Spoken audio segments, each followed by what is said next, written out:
speaking of Yamaha, I mean, look, man, I was rooting for. This was a good race weekend. I'm not gonna lie. There's something about seeing six Ducatis in 1 through 6. I gotta throw that out there. But at the same time, it was.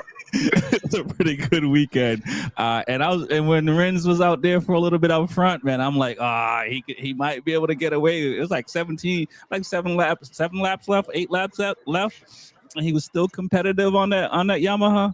What are your thoughts on Rins? That flash? Is it just one of those things, or is he starting to come back into his own? I mean, he's not limping as much either, too. What are your thoughts, TJ, on what Yamaha is doing and how they were, and being in front of Quattuara too, because that's the first. I mean, I think I think Riz is just trying to still show that he got it, but I don't think he got it anymore. I Oh, mean, he's still come on, he's come on. still a good rider. He's still a good rider. I mean, I know he's hurt. He has the broken leg. He's trying to recover from for a little bit, but he's always been the back, like the back, like the end. So like not He's even getting any points, not even getting any points. So like it was shocking to see him in front of Quarterano and being in the front.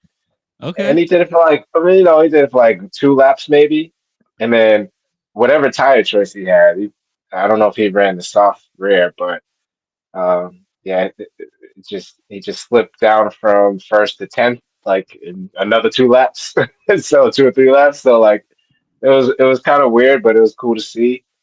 But yeah, I don't know. I think he's just still trying to show that he has it and don't give up on me, kind of Right. kind of thing. But I don't know what else he can prove. Like if he has a good package, where you see him back in the top 10, I don't know. Right, right. Yeah, I agree. I don't know that either.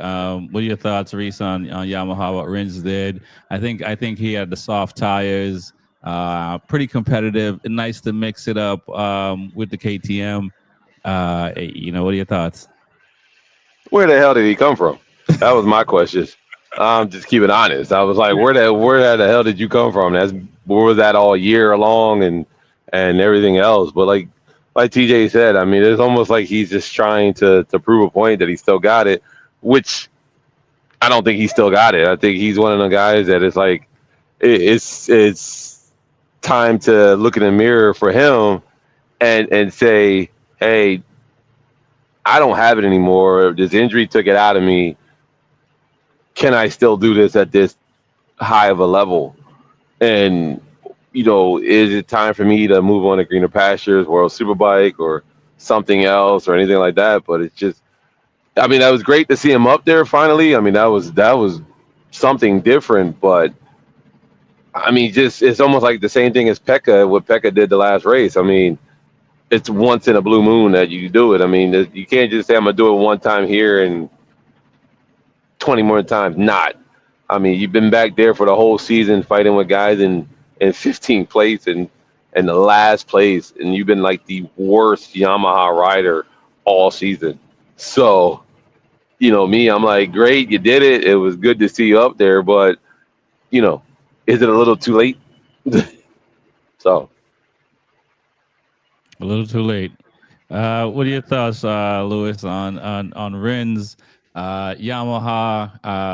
Did they switch bikes? Because we saw Pecco tried Morbidelli's bike in a test, and so forth. Do you think, like TJ is saying, or Smitty has said, these guys need to be out of MotoGP if they keep finishing in 15th, Hey, look, or it's just giving him time to sort out the bike.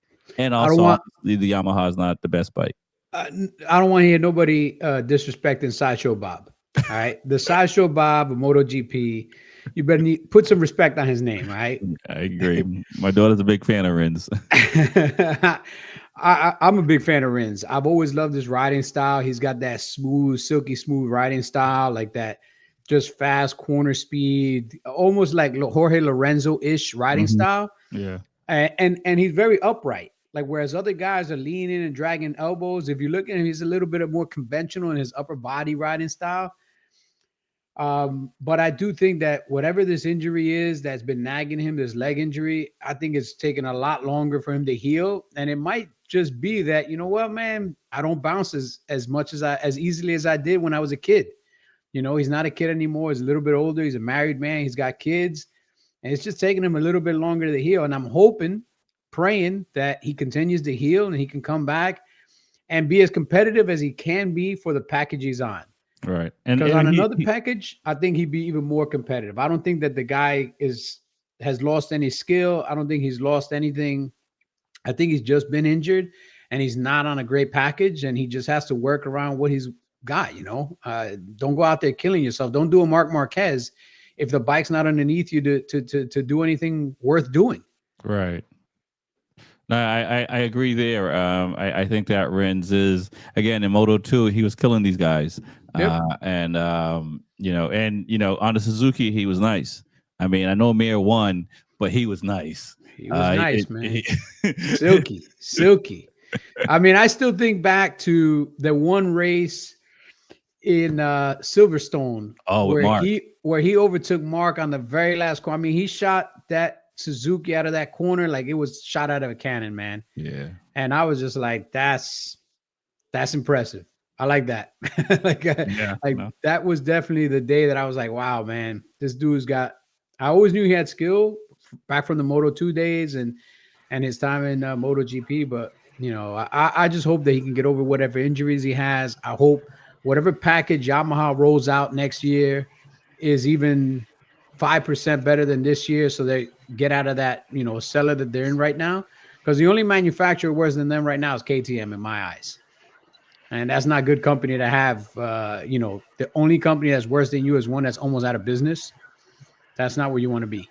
No, at all, at all. Which is, and it's not good for, you know, you got Top Rock coming in and stuff like that. So you definitely want to, you know, obviously, you know, we know all the manufacturers are doing everything to get better, right? So I'm not gonna sit here and say not doing it, but it's tough when they struggle, and it's tough for riders to keep the confidence.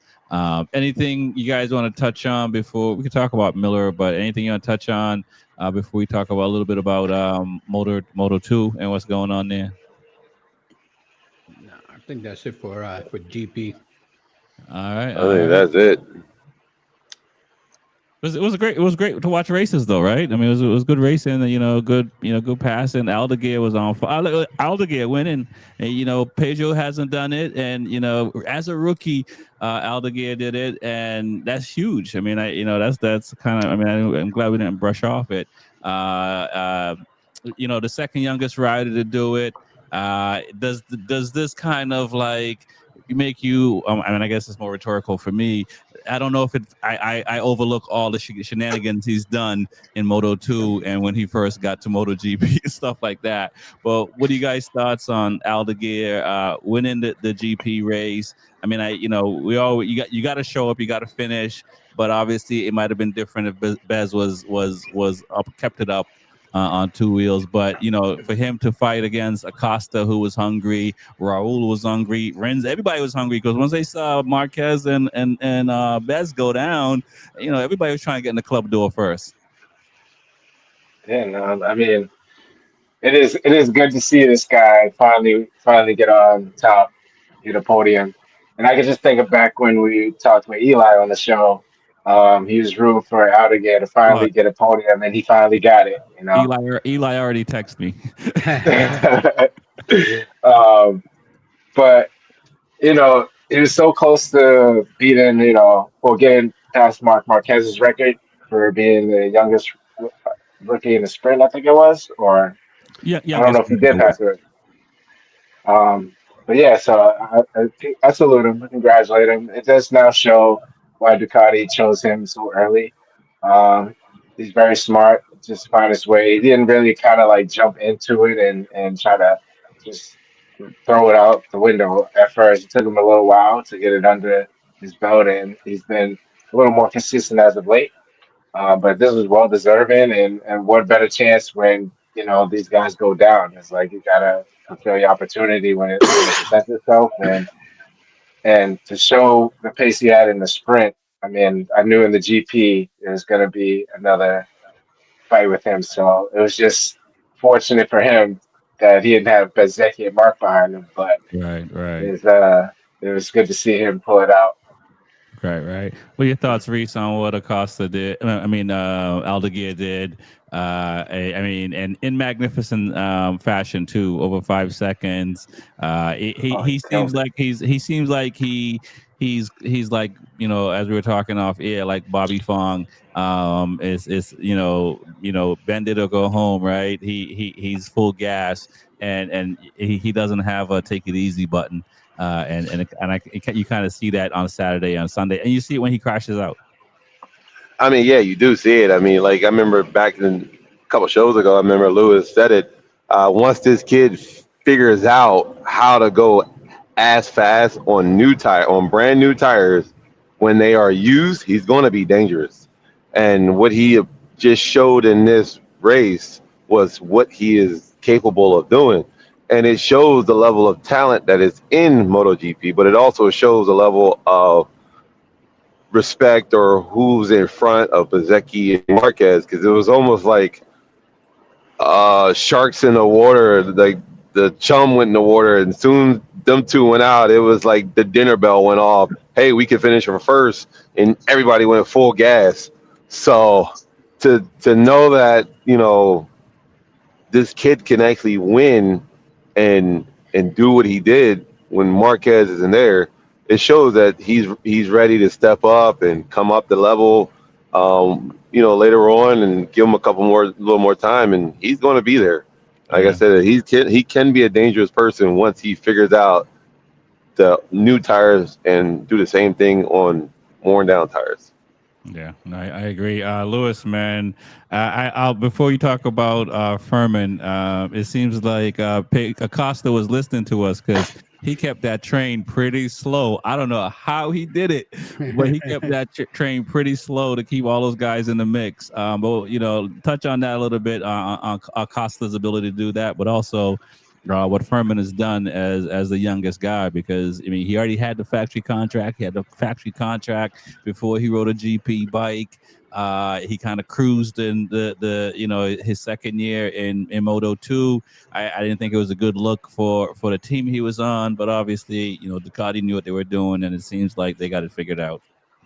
I mean, there's a couple of different questions, and to recap on that. So, I mean, Acosta, we know that the KTM in a straight line is the fastest bike. So if you could slow everybody in the corners and then get on the gas, it's going to be real hard to pass because you got the fastest bike. They got to get a drive out of the corner. If you're screwing up everybody's drive, like somebody else, is hard to pass a bike that's got a lot of grunt when you can't get any head of steam underneath you to actually pass them. So Costa was riding a smart race, but we saw what happens when a guy that doesn't have pace gets passed by a guy that does have pace. It quickly becomes very, very visually stunning how much pace that person didn't have. And what they were doing was they were trying to ride an intelligent ride to ride around the problems they were having on the bike. But again, once Furman got out front, I mean, a 5-second lead in MotoGP is a 5-second lead, especially for your first race win. Because you got to think about it.